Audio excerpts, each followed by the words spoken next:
손석희 사장에 대해서 배임죄를 적용치 않기로 경찰이 결론을 내렸는데 배임죄를 빼기로 경찰이 결정한 데에는 외부 법률 자문단에게 자문을 구했다라고 경찰이 밝혔었는데 그 외부 법률 자문단이 상당히 논란이 되는 변호사 한 명에게만 물어본 것으로 파악이 됐기 때문에 현재 논란이 일고 있습니다. 어떤 일인지 함께 살펴보시죠. 손석희 사장의 배임죄 적용 여부, 경찰이 배임죄를 적용치 않기로 결정을 했는데 연애 전문 변호사에게 한 명에게 그것도 자문을 받아서 결론을 내린 사실이 알려져서 논란이 되고 있습니다.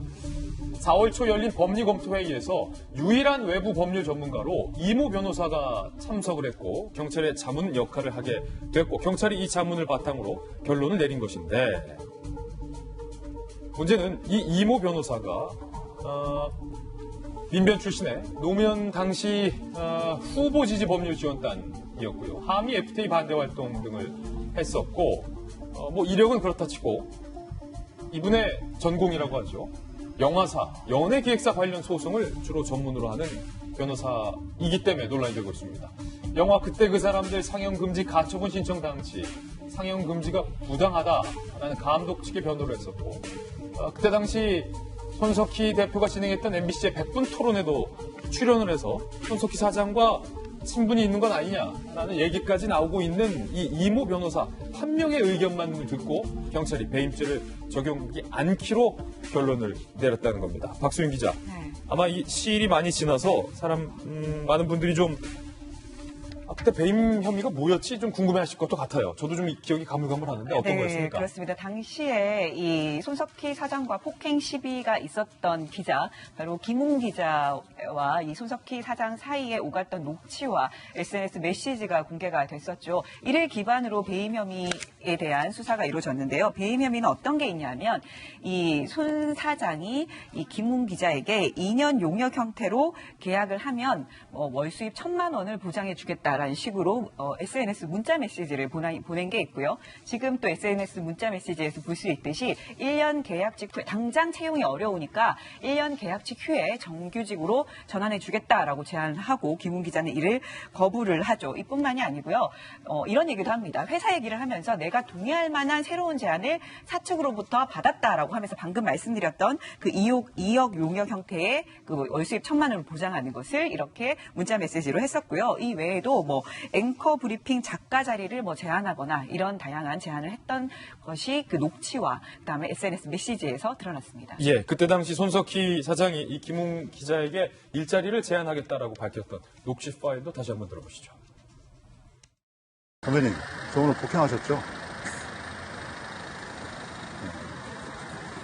사장님, 무슨 일 나옵니까? 웃고 싶어서 웃냐? 웃고 싶어서 웃어? 아무튼 같이 하자. 해. 나 너 좀 일 좀 시켜야 되겠어. 다른 사람 찾으세요. 그런데 더 논란이 되고 있는 건 이 사실이 알려지자 경찰에 해명이 나왔는데 그 해명이 설득력 있지 않다는 것입니다. 경찰은 이렇게 얘기했습니다. 이모 변호사 한 명의 의견만을 갖고 배임을 빼기로 경찰이 결정을 한 것, 그리고 그 이모 변호사가 연애 전문 변호사의 손석희 사장이 진행했던 토론에도 출연했던 경력이 알려지자 경찰이 이렇게 해명을 했어요. 엔터 분야 전문 변호사를 배임 사건 검토에 자문한 이유에 대해서 경찰 공식 해명은 그건 몰랐다는 해명이 나온 거예요. 김병민 박사님. 경찰의 얘기에 따르니까 이 변호사가 서울경찰청의 심사위원회 명단에 있었고 얘기를 하니까 참석할 수 있다 그래서 실질적으로 자문을 구했다고 얘기를 하고 있는 건데요. 이 사람이 참석할 수 있다고 해서 불렀다? 이 명단에 있는 사람이 오죽이나 많았겠으며 사실은 이와 같은 상황 속에서 얼마든지 전문적인 영역에서 자문을 구해야 될 것이 아닌가라는 생각이 들고요. 그리고 지금 나와 있는 내용을 보게 되면은 특정한 정치적인 성향을 가지고 있고 민변 출신 소속에다가 손석희 대표가 과거 진행했던 이 프로그램에 출연까지 했던 정황을 보건대 과연 자문이 적절했는지에 대한 의문을 제기할 수 있는 것 같고요. 경찰 내부 조직 내에서도 이 로스쿨 출신이라든지 아니면 이 법적 경력을 가지고 있는 인사들이 함께 내용들 사건 사건으로 검토를 할 수가 있는 상황이었습니다. 그럼에도 불구하고 최종적으로 사건이 완전히 종결 처리된 것도 아니에요. 마지막으로 기소 의견인지 불기소 의견인지 검찰이 송치하는 과정에서 언론에 보도된 것도 아니고 이와 같이 아마도 문제가 없음으로 보인다라고 정리를 한 것으로 보이는데 지금 조금 전에 김웅 기자라는 사건이 보였지만 저는 폭행에 관한 부분들은 그렇게 크게 중요한 사건이 아니라고 보고요. 일각에서 많은 분들이 궁금해하고 있는 뭐 주차장에서의 사건도 그렇게 엄청나게 중요한 사건은 아닐 수 있다고 개인적으로 판단합니다. 하지만 정작 중요한 건 김웅 기자와 함께 이야기했던 녹취록이 그대로 드러나게 되는데 여기에서 회사의 일을 용역을 제한하거나 일을 제한하는 과정들은 명백하게 배임이거나 배임 미수에 대한 혐의가 적용될 수 있는 부분이기 때문에 여기에 대한 법적 판결이 어떻게 나올지가 상당히 중요한 내용이거든요. 근데 이렇게 중요한 부분들을 경찰이 수사하는데 특정한 사람 한 명 그것도 충분한 의구심을 가질 수 있는 변호사에게 자문을 구했다라고 하는 측면에서 아마 경찰의 수사가 제대로 되고 있는지를 다시 한번 짚어볼 필요가 있는 대목인 것 같습니다. 네, 우선 경찰의 어떤 설명 또는 해명이 있었죠. 만약에 경찰이 원하는 결론을 만들어 놓고 그 결론을 얻기 위해서 특정한 외부 인사에게 자문을 구했다면 이 부분은 큰 문제가 될 수 있습니다.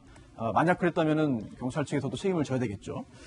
물론 최종적으로 판단하는 거, 기소 여부 판단하는 거는 검찰이 하는 것이지만, 그런데 또 실제로 제가 이런 관련된 일을 좀 하다 보니까 느끼는 게 있는데요.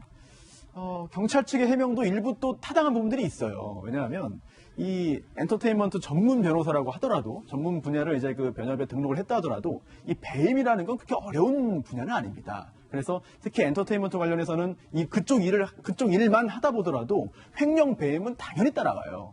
그래서 오히려 엔터테인먼트 전문 변호사들이 횡령 배임 이 부분은 건수를 훨씬 더 많이 할 수도 있습니다. 따라서 그런 부분들은 좀 아예 그런 걸 몰랐다고 하지만 설령 알았다 하더라도 큰 문제가 되지 않을 수 있다라는 생각이 들고 또 하나는 외부 위원에게 경찰도 이런 말을 하거든요. 사람을 고른 게 아니라 그 시간에 올 수 있는 사람을 고른 거다. 사실 그것도 맞아요. 그래서 이게 금전적으로 큰 도움이 안 되는 일이거든요. 그래서 뭐 정치적으로 도움이 되거나 또는 뭐 인맥 관리에 도움이 될지는 몰라도 그 시간에 올 수 있는 변호를 찾는 게 좀 쉽지는 않습니다. 그런 부분도 경찰 측의 어떤 설명도 일부는 일리가 있다. 이런 생각. 네. 소수월 변호사 말씀하신 것처럼 사실은 일리는 있는데요. 제가 최근에 이런저런 사건을 많이 보면은 공직자들은 저런 건이에요. 직권남용. 그다음에 경제인들은 배임. 뭐 이런 문제가 많은데 경찰이 지금 그렇게 복잡하지 않은 사건임에도 불구하고 손석희 사장에 관련해서는 아직도 분명하게 이 수사 결과에 대해서 발표를 하지 않았거든요. 이런 식으로 좀 슬슬 결과 일부에 대해서만 좀 흘러나오고 있는 상황인데 왜 여지껏 이렇게 그렇게 그다지 복잡하지 않은 사건을 지금까지 이렇게 분명하게 정리해서 발표하지 않고 있는 건지도 궁금하고요.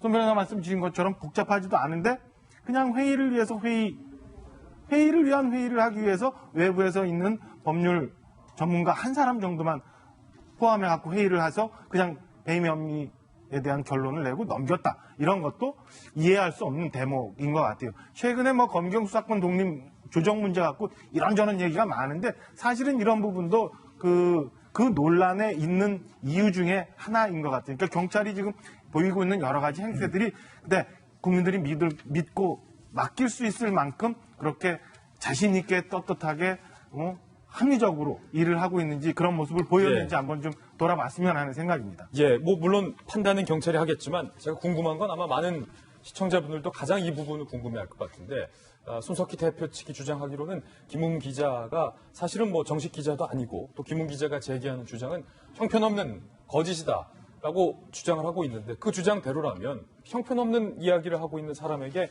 한 달에 무려 1,000만 원을 수차례 손석희 대표가 제안했다는 것도 사실은 앞뒤가 안 맞는 부분이라서 이 부분에 대해서 사실은 많은 사람들이 또 손석희 사장을 아끼는 분이든 손석희 사장을 아끼지 않는 분이든 다들 궁금해하고 있는 건데 경찰이 정작 이 부분에 대해서는 눈을 감고 있는 것이 아닌가라는 좀 궁금증이 있네요. 네. 그러니까 앞뒤가 안 맞는 게 별로 실력이 있어 보이지도 않는 사람한테 손석희 사장이 너랑 꼭 일을 해야 되겠다. 왜 그런 얘기를 했을까? 수많은 용역을 주고 좋은 조건을 제공해야 될 만한 어떤 기자는 저는 아무리 들어봐도 그분에 대한 이야기를 들어봤어도 그런 사람은 아니었던 것 같아요. 별로 존재감도 없고 별로 실력도 없는데 그런 부분에 대한 해명이 필요하고 또 하나는 경찰 측이 지금 해야 될 것은 뭐냐면 사회적 불신으로부터 다시 권위를 얻기 위해서는 저러한 말하자면 국민적 관심 있는 일일수록 말하자면 공정하게 했다는 변호사 한 사람 물어본 것이 아니라 아무리 바쁘더라도 두세 사람 이상 함으로써 자기가 하는 어떤 결론에 대한 정당성을 확보하는 그런 매뉴얼도 나는 필요하다 그렇게 생각이 듭니다.